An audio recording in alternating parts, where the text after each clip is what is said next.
네, 오늘 본문에 있는 말씀을 가지고 요한복음 강의 34번째 시간 아무것도 두려워 말라라는 제목으로 하나님 말씀 전하겠습니다. 잘 또 들어보시고 생각을 해보시면 좋을 것 같습니다. 세상에 생명이 있는 것들에게는 에너지가 필요해요. 그렇죠? 그래야 자라고 살아갈 수 있는 건데 그 에너지는 대부분 무엇을 통해서 만들어질까요? 여러 가지 방식을 말할 수 있는데 가장 대표적인 것 중에 하나가 바로 광합성입니다. 자, 생물 수업 시간이 다시 시작되었습니다.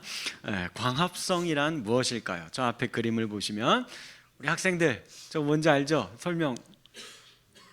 공기 중에 있는 이산화탄소가 물과 햇빛이 이렇게 만나게 되면 그래서 광합성 작용이 생겨나는 거예요. 그러면 저기에서 탄수화물이나 포도당과 같은 이게 다 칼로리 덩어리잖아요. 그죠? 에너지가 생겨나고 그리고 뭐도 생겨요. 학생들 뭐 생기죠? 산소도 나와요. 여기에서. 네, 처음 들어본 표정하고 목사님 바라보면 안 돼. 네, 산소도 여기서 나옵니다. 우리 인간이 먹는 대부분의 에너지는 요 광합성 작용을 통해서 이루어지는 거예요. 예를 들어 우리가 주로 먹는 쌀 있습니다. 쌀, 햇빛이 잘 드는 곳에 심어야죠. 그리고 거기에 뭐가 돼야 돼요? 물기를 대놔야 돼요. 그럼 공기 중에 있는 이산화탄소와 이 광합성 작용을 해서 쑥쑥 자라나는 거예요. 저렇게 이렇게 자라나는 게 되는 겁니다. 또 바다에 있는 물고기는 어떻게 자랄까요? 역시 마찬가지로 광합성 작용을 통해서 식물성 플랑크톤이 바닷속에 가득하게 되고 물고기들이 그걸 먹고 또 새끼를 낳고 또 다른 물고기는 또 그 물고기를 잡아먹고 이런 식의 반복이 계속돼서 바다를 우리는 뭐라고요? 생명의 보고, 그래서 생명이 가득 찬 바다가 되는 겁니다.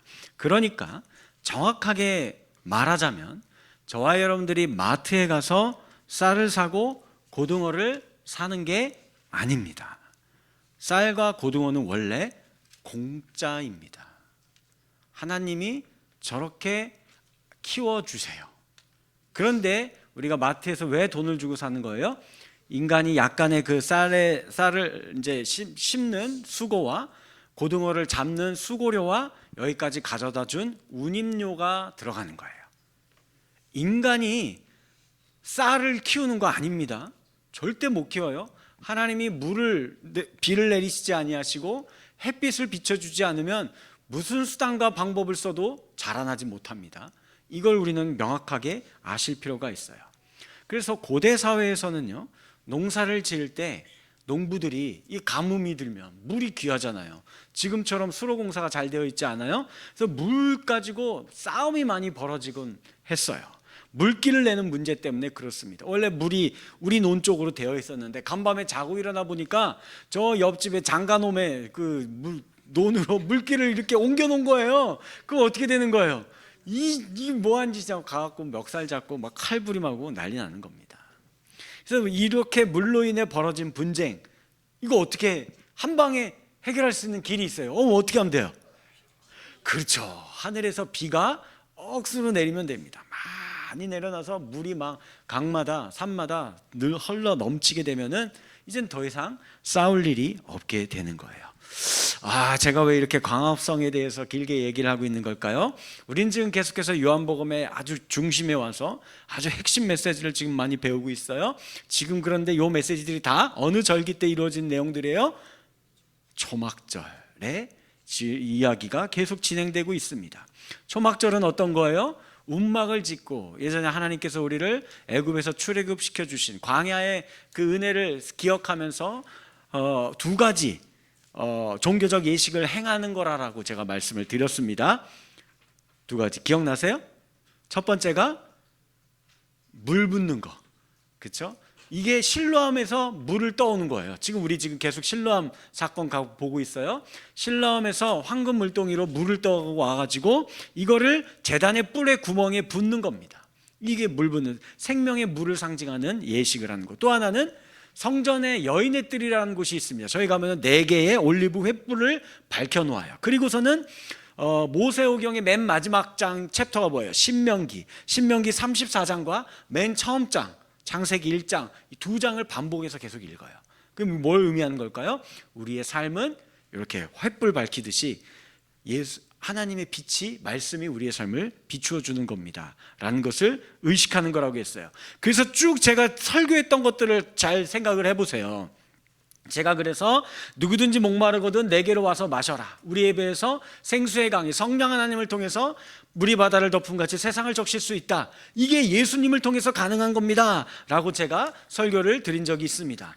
또한 예수님이 생명의 빛이니 그를 따르는 자는 이제는 더 이상 어둠 가운데 다니지 아니하고 빛 가운데 살아가는 인생이 될 수 있다. 그래서 진리를 알지니 진리가 너희를 자유케 하리라, 이 말씀을 제가 드렸습니다. 그리고 또 이 생물의 에너지를 만들어내는 광합성 작용을 통해서 물과 이걸 하려면 물과 햇빛이 꼭 필요하듯이 우리 삶에 참된 양식, 그래서 제가 똑같은 제목으로 하늘의 생명의 양식이라는 제목으로 2주에 걸쳐서 설교 말씀을 드렸어요. 이거를 할 수 있는 유일한 길은, 이 영의 양식을 먹으면서 살아갈 수 있는 유일한 길은 우리 삶에 마르지 않는 영원한 생명이 늘 샘솟는, 이 에너지가 늘 솟아나는 그런 인생을 살아갈 수 있는 유일한 길은 빛과 생명의 물이 되시는 누구요? 예수 그리스도 한 분밖에 없는 거예요. 자연의 이치를 통해서도 우리에게 이 진리를 가르쳐줘요. 이걸 우리가 잘 모르고 살아가는 거.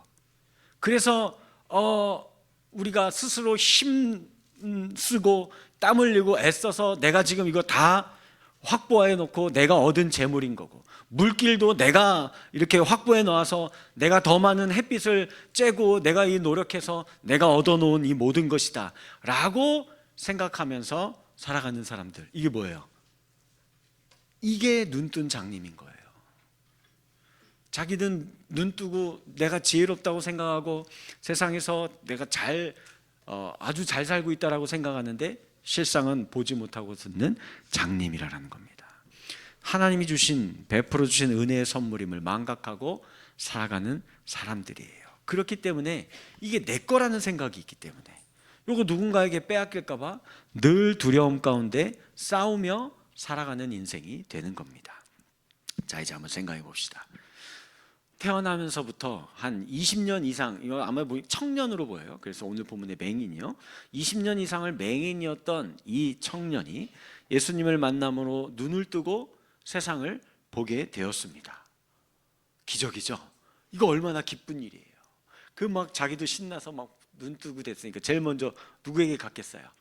부모님들에게, 자기 집으로 막 불이 나게 뛰어갔을 겁니다. 너무 기쁜 마음에 한 걸음에 달려갔어요. 그 부모님들도 갑자기 문을 확딱 열고 자기 아들이 막 엄마 아빠 하면서 이렇게 오니까 기겁을 하고 처음엔 놀랐을 거예요. 이게 무슨 일이야 하면서 막 정신을 못 차리고 깜짝 놀랐을 거지만 마음을 추스리고 이게 너무 기적 같다, 하나님의 은혜다, 어떻게 이런 일이 벌어졌냐, 너무 기뻐서 아마 동네 사람들 다 모아놓고 잔치를 벌였겠죠. 어제 우리 힐링 캠프 했던 것처럼 삼겹살 굽고 국수 삶고 전도 부쳐가면서 잔치가 벌어졌을 겁니다. 동네 사람들도 다 찾아와서 막 축하한다고, 뭐 어떻게 이런 일이 벌어졌냐고 하면서 한마디씩 하면서 안아주고 막 아이고 잘 됐네 하고 뭐 이렇게 이런 일들을 했겠죠. 네, 그런 일이 과연 일어났을까요? 우리가 방금 읽은 성경에는 어떻게 됐어요? 그런 일이 없어요. 안타깝게도 그런 내용은 하나도 기록되어 있지 않습니다. 어둠 가운데 두려움에 사로잡힌 인생들, 무리들이 있기 때문이에요. 여전히 맹인으로 사는 자들이 있기 때문입니다. 누굴까요? 먼저 첫 번째로 그들의 부모님들이에요. 18절 말씀 한번 볼까요? 18절 시작. 유대인들이 그가 맹인으로 있다가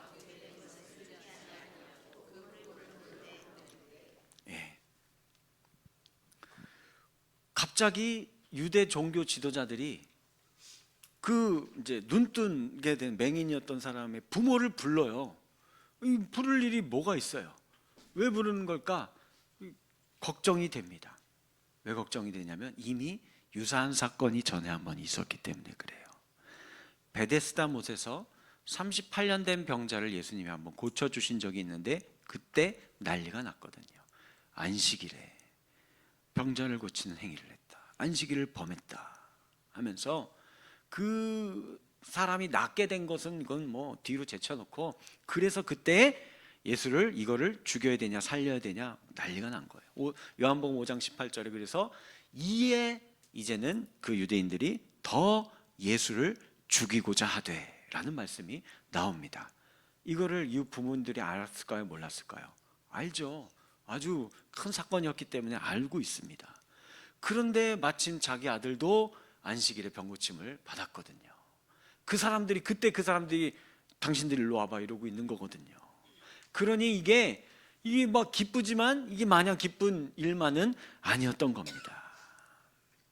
그래서 그 사람들이 이제 질문을 하기 시작합니다. 야, 이 자기가 맹인이었는데 눈 떠서 보게 됐다라고 주장하는 이 사람, 이 네 아들 맞아? 그리고 진짜 날 때부터 맹인이었던 사람 맞는 거야? 그럼 도대체 어떻게 보게 된 거야? 하면서 막 꼬치꼬치 따져 묻기 시작을 합니다. 그러자 부모가 대답을 해요. 당신들의 말이 맞습니다. 우리 아들이며 날 때부터 맹인입니다. 그런데 우리는 그가 어떻게 눈을 뜨게 되었는지 몰라요. 우리 모릅니다. 그리고 걔 다 컸어요. 성인이에요. 주민등록증 나왔어요. 우리한테 뭐라고 하지 말고 걔한테 물어봐요. 우린 몰라요. 이렇게 이야기하는 거예요. 이 부모님들이 진짜 예수님이 고쳐준 걸 모를까요? 알죠. 뭐 소문 다 나고 지금 난리 나고 그랬는데요. 근데 왜 이렇게 모른 척하고 우리는 상관없는 일이란 양 냉담한 이런 반응을 하고 있는 걸까요? 두렵기 때문이에요. 무서운 게 있기 때문에 그렇습니다. 22절 말씀 같이 읽어볼게요. 22절 시작. 그 부모가 이렇게 말한 것은 출교하기로 결의하였으므로 그들을 무서워하고. 맹인의 부모님은 예수님이 고쳐주셨다는 것을 충분히 알았을 수 있었음에도 불구하고 출교당할까 봐 이게 무서워서 예수님 모른다고 한 거예요. 여러분들 출교가 뭘까요? 아포 시나고게라는데, 시나고게가 회당이라는 뜻이에요. 아포 무엇 밖으로라는 뜻입니다. 뭔 뜻일까요? 유대교 회당 밖으로 쫓겨난다라는 거예요. 이거는 여러분들 뭐 그럴 수도 있지 않는 게 아니에요. 그러니까 오늘날식으로 하면은 교회 누가 못 가게 해요. 그러면 그럴 수도 있지. 그래서 사는데 지장은 없죠. 그런 개념이 아니에요. 사는데 지장이 너무 큽니다. 이거는 유대인 사회에서 추방되는 거예요. 회당에서 출교당하는 것은 사회에서 출교당하는 거여서 그들에 의하면 출교당한 자와는 같은 공간에 같이 있으면 안 됩니다. 그리고 그 사람하고 같이 밥 먹어도 안 되고 대화를 나눠도 안 되는 거예요. 그러니 이건 유대 사회에서 더 이상 못 사는 겁니다. 딴 데 가야 되는 겁니다. 즉 맹인이었던 사람의 부모는 사회에서 추방당할까 봐 두려워서 자녀가 눈뜬 이 기쁨의 사건을 온전히 기뻐하며 즐거워하지 못하고 있었던 겁니다. 자, 또 맹인이었던 사람이 눈을 뜨게 된 것을 축하하지 못했던 또 한 사람의 무리들이 있어요. 그 사람들 누굴까요? 유대인 종교 지도자들이죠. 바리새인들이죠. 앞에서 살펴보았지만 그의 부모를 출교시킬 정도로 기쁨의 이 소식을 이건 지금 받아들이지 못하고 있어요. 왜요? 이 또 안식일을 범하고 있거든요. 이 안식일을 지키지 않았다라는 이 문제, 이 이유 때문입니다. 그런데 여러분들 엄밀히 말하면 예수님은 안식일을 범한 게 아니에요. 그들이 만들어 놓은 안식일의 전통과 규례를 따르지 않은 거예요. 하나님이 정해놓은 안식일의 온전한 정신은 오히려 이게 예수님이 그 안식일의 온전한 정신을 지키고 있는 겁니다. 안식일은 누구를 위해 준 거예요? 마가복음 2장 27절에 안식일이 사람을 위하여 있는 것이 아니요 사람이 안식일을 위하여 있는 것이다. 예수님 분명히 가르쳐 주셨잖아요. 안식일은 사람의 생명이 더 풍요로워지고 안식과 평안을 하기 위하여 만들어 놓고 제정해 놓은 것이지, 이거 제약사항을 두어서 막 사람들을 더 억압하고 생명을 잃게 만들고 더 마음속이 복잡하게 만들고 어렵게 만들기 위해서 제정해 놓은 것이 아니라는 것입니다. 그래서 이 전통과 규례라는 것이요. 이게 장단점이 있거든요. 사회 장점으로는 순기능으로는 사회의 구성원을 하나로 묶고 공동체 의식을 갖게 만들죠. 우리 같은 전통을 갖고 있는 사람들이야. 우리 날 때부터 이런 경험을 같이 공유했지. 그리고 우리 이 그룹은 이런 규칙들은 지키자. 이렇게 하면서 이렇게 멤버십을 형성하게 만들어요. 순기능으로 좋게 작동을 하죠. 그러나 때로는 이게 너무 과도하다 보면은 개인의 자유, 인권, 행복 이런 거를 침해합니다. 굴레가 되기도 하는 거예요. 이를 통해 사회의 안전을 유지하려고 하지만 결국은 기득권층이 자신들이 갖고 있는 요걸 잃어버릴까 봐 이거 빼앗기기 싫어서 권리와 지위를 놓지 않으려고 요 전통과 규례를 악용하기 시작을 하면 요건 그러면 굉장히 안 좋게 되는 것입니다. 즉 유대인 종교 지도자들은 자신들이 만들어 놓은 규율과 요 법이 무너지면 자신들의 기득권을 빼앗길까 봐 그것이 두려워하여 맹인이 눈을 뜨고 보게 된 이 기쁨의 사건도 그들에겐 즐겁지 않은 거예요. 달가운 일이 아니게 되었던 것입니다. 맹인의 부모가 자기 아들의 눈을 뜨게 해준 고마운 이 분인데도 불구하고 나 그분 몰라요 라고 말한 이유가 무엇이겠습니까? 유대인 지도자들이 예수님이 하시는 이 일이 누가 봐도 명백히 하나님께 보냄받은 자가 메시아가 한 일인데도 불구하고 이를 극구 부인하며 그 예수를 죽이려고 하는 이유가 무엇이겠습니까? 한 가지예요. 두려움 때문입니다. 부모는 출교당할까 봐 하는 두려움이고 이 유대인 지도자들은 기득권을 잃을까 봐 하는 두려움입니다. 우리도 두려움이 있죠. 두려움 가운데 살아갑니다. 학창 시절에는 친구들 사이에서 이거 왕따 당하는 거 이거 너무 무서워해요. 학생들 이거 너무 두려워합니다. 또 매달 월급을 받고 사는 직장인은 언제 이 구조조정에 칼바람이 불어서 임원 간축되고 내가 거기에서 잘리고 명퇴당하고 그럴까 두려워합니다. 그럼 내가 아직 집을 하나 겨우겨우 장만했는데 이게 사실은 내 집이에요? 은행 집이에요? 은행 집이죠. 매달 대출금 갚기도 빡빡한데 그리고 어쨌든 그래서 내가 이거 갖추어 놓았잖아요. 내 집 있고 자동차 있고 누리고 있는 또 우리 풍요의 시대를 살아가니까 문화생활 누리는 게 얼마나 많아요. 예술, 공연, 스포츠, 미술 그죠? 아니면 취미생활 낚시, 바둑 이런 거 하는 거 이런 거 있을 거 아니에요. 이런 거를 못 하게 되는 거예요. 누가 이걸 못 하게 막고 한다고 생각을 해 보세요. 인생 무슨 낙으로 사나? 그런 생각이 드는 겁니다. 얼마 전 뉴스를 보다가 제가 깜짝 놀랐습니다. 제가 지금부터 하는 얘기는 정치 얘기 아니에요. 여러분들 저 어떤 사람인지 아시죠? 저는 야당도 여당도 아니고 하나님 나라 당이에요. 그 잘 아실 겁니다. 근데 이게 좋은 우리가 생각해 볼 수 있을 만한 지혜로운 포인트가 있어서 제가 이제 말씀드리는 거예요. 트럼프 행정부의 피트 헤그세스 국방부 장관 이분이 있어요. 이분이 얼마 전에 인터뷰한 뉴스가 하나 나왔는데 제가 깜짝 놀랐습니다. 앞으로는 우리 국방부에 출입하는 기자들에게 사전 승인받은 내용만 보도한 것을 허락하겠다. 이거 사전 검열 제도예요. 언론을. 그러니까 그래서 그때 당시에 있었던 그곳에 있는 기자들이 다 짐 싸고 다 나가버렸습니다.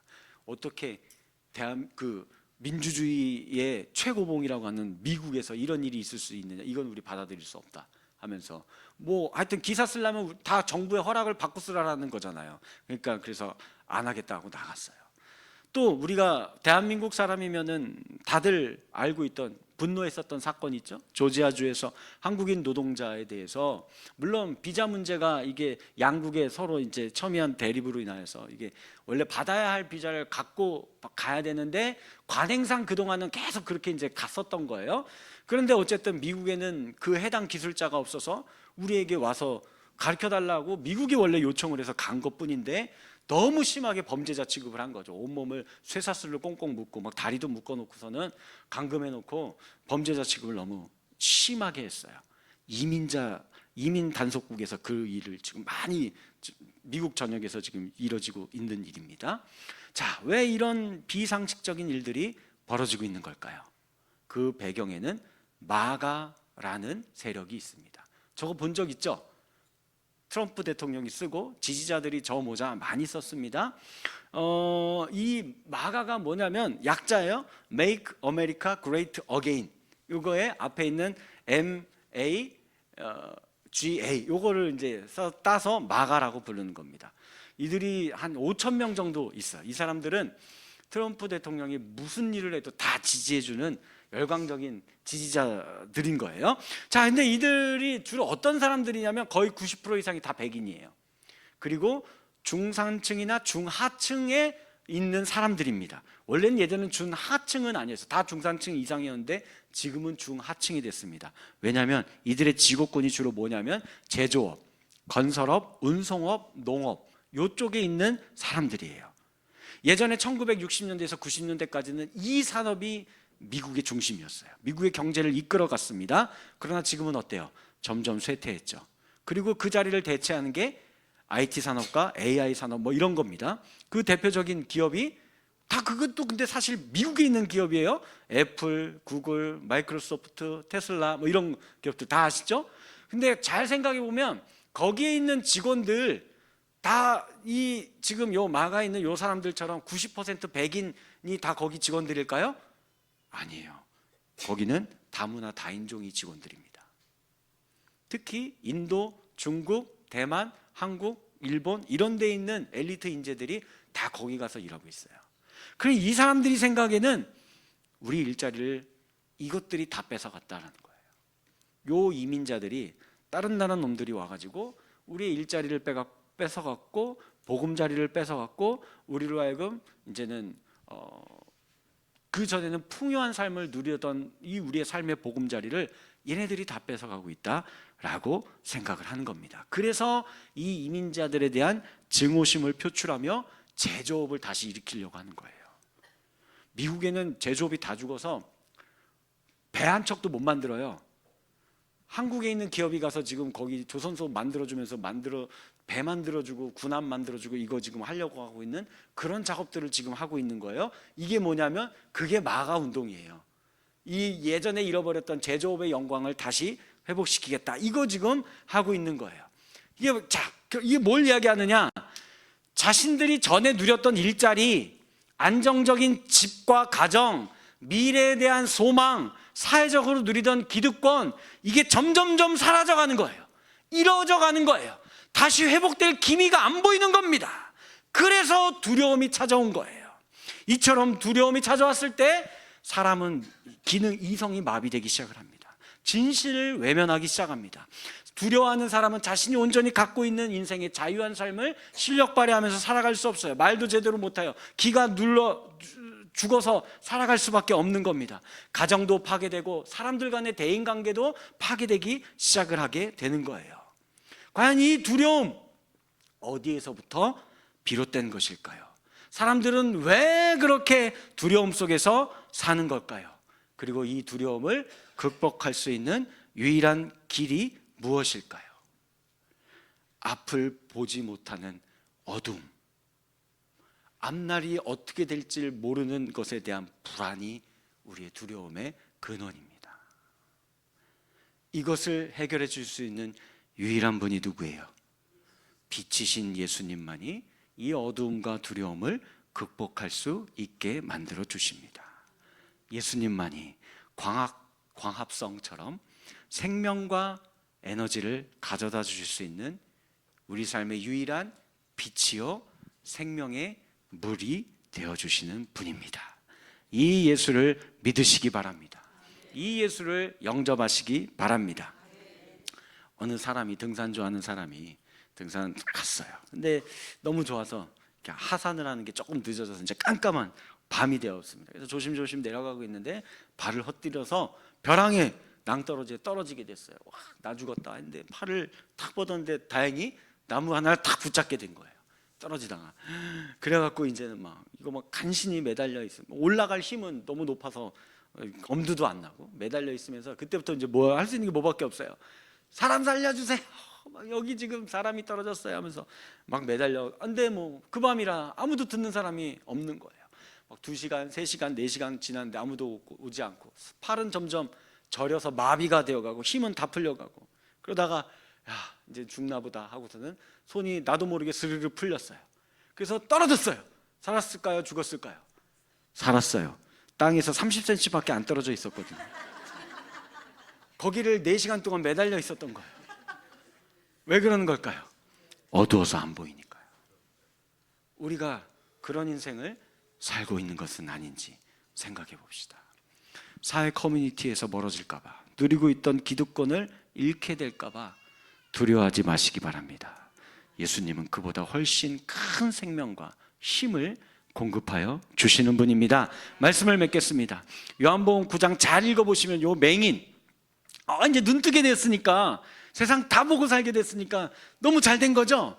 이제 행복한 일들만 남게 된 거죠. 더 이제 기쁜 일들, 이제 잘 먹고 잘 살 수 있게 된 거죠. 그럴까요 과연? 아니에요. 잘 생각해봐요. 잘 생각해봐요. 이 사람의 인생은 이제 더 어려워졌어요. 꼬이기 시작한 겁니다.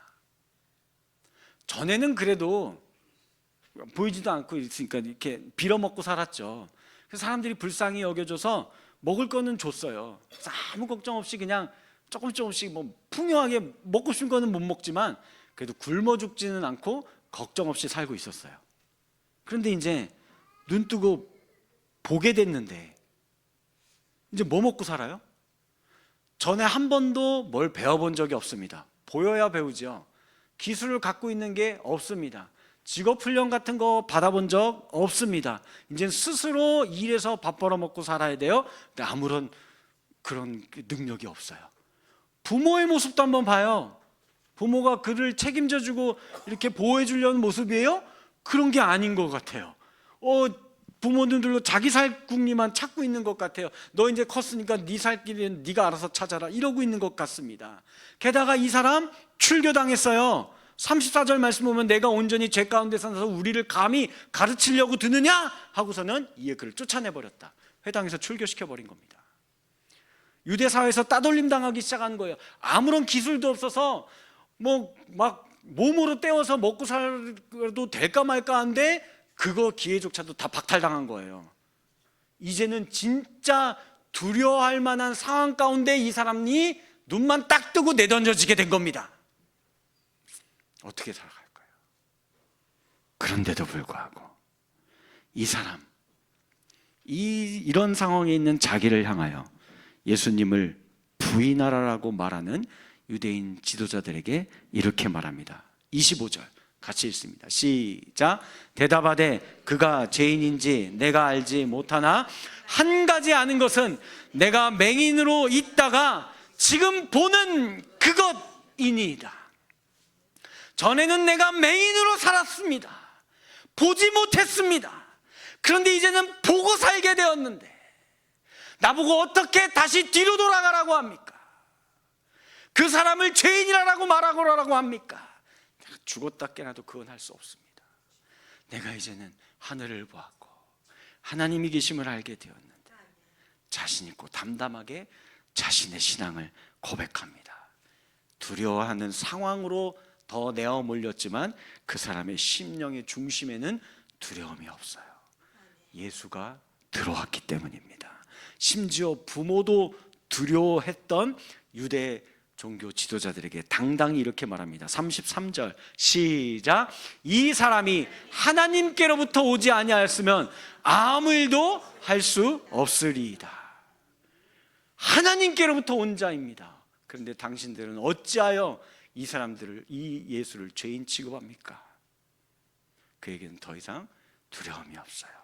빛이신 예수님이 그 안에 계시는 겁니다.